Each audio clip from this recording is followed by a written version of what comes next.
TMC বলছে যে পশ্চিমবাংলায় এনআরসি হবে না, নিশ্চিন্ত থাকুন।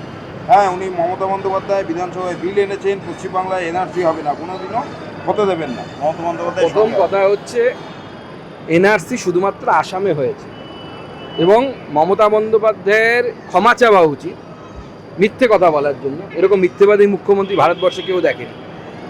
অসমে এনআরসি হয়েছিল কেন? ত্রিপাক্ষিক চুক্তির জন্য। ত্রিপাক্ষিক চুক্তি কারা কারা করেছিল?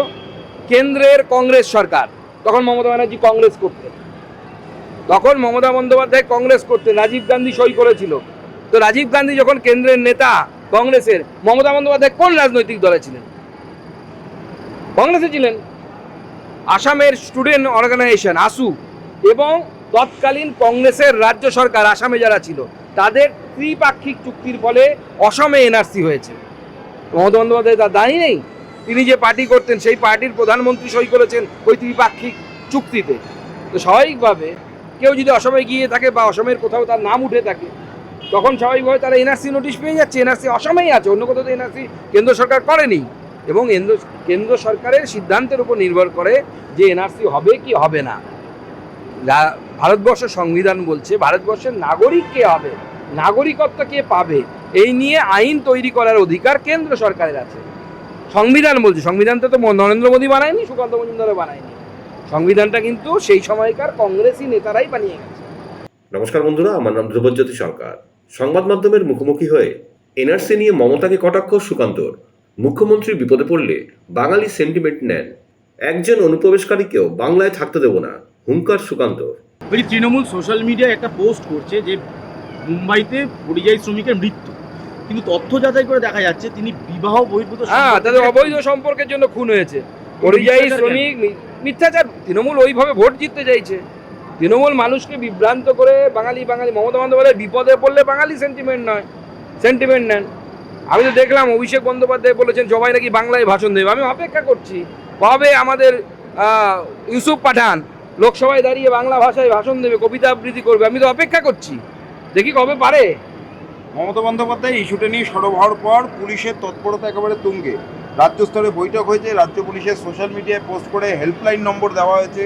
হ্যাঁ, বিভিন্ন রাজ্যে নিগ্রহ হলে যোগাযোগ করলে পাশে থাকার আশ্বাস দিচ্ছে। এডিজি আইন শৃঙ্খলা দফায় দফায় জেলার পুলিশ সুপারদের সঙ্গে কমিশনারদের সঙ্গে বৈঠক করছেন। 3 দফা নির্দেশ দেওয়া হয়েছে যে কোথাও বাংলা শ্রমিক আটক হয়েছে জানলে দ্রুত তাদের সব তথ্য যাচাই করে রিপোর্ট দিতে হবে এবং ওই আটক হওয়া শ্রমিকদের উদ্ধার করতে হবে। দেখুন, প্রথম কথা হচ্ছে বাঙালিরা যে অন্য রাজ্যে আক্রান্ত হচ্ছে বা অন্য রাজ্যে পুলিশি হেনস্থা বা যাই বলুন না কেন সেটাকে, তার মূল কারণ হচ্ছে মমতা বন্দ্যোপাধ্যায়ের প্রশাসন। মমতা বন্দ্যোপাধ্যায়ের প্রশাসনের কাছে লিস্ট পাঠায় অন্য রাজ্যের প্রশাসন। রিসেন্টলি হরিয়ানা সরকার পাঠিয়েছে 50 জনের উপরে নাম, বলেছে আপনারা চেক করে বলুন যে এরা বাংলার পার্মানেন্ট অধিবাসী কি না, অর্থাৎ এরা ভারতের নাগরিক কি না। এটা মমতা বন্দ্যোপাধ্যায় সরকারের কাছে জানতে চেয়েছে।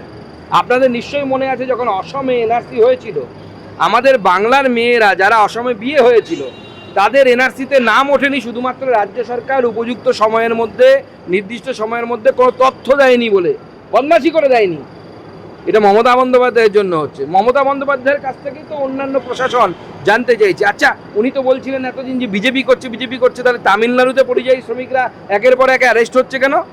তামিলনাড়ুতে তো ওনার পাতানো ভাই থাকে, নিজের ভাইয়ের মতো ভাই, মিস্টার স্টালিন, একদম ফিশ ফ্রাই জোট, যেমন নাম তেমন ভাই। পুলিশের তৎপরতাটা, পুলিশের তো অন্য সময় তৎপরতা না, পুলিশ এখন মমতা বন্দ্যোপাধ্যায় ধ্যাতানি দিচ্ছে, এটা পলিটিক্যাল স্ট্যান্ডবাজি পুলিশের। পুলিশ যদি পশ্চিমবঙ্গে আইন শৃঙ্খলা মানত তাহলে এই অবস্থা হতো না। আজকে পশ্চিমবঙ্গে এত অবৈধ অনুপ্রবেশকারী কার জন্য? পুলিশের জন্য। পুলিশ অ্যারেস্ট করে না, গ্রেপ্তার করে না।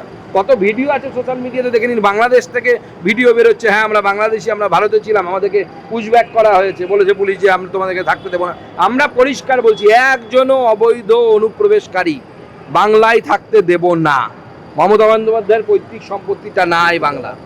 আমার পূর্বপুরুষ শ্যামাপ্রসাদ মুখার্জি এই বাংলা তৈরি করে গেছেন, মমতা বন্দ্যোপাধ্যায় পূর্বপুরুষ তৈরি করেনি।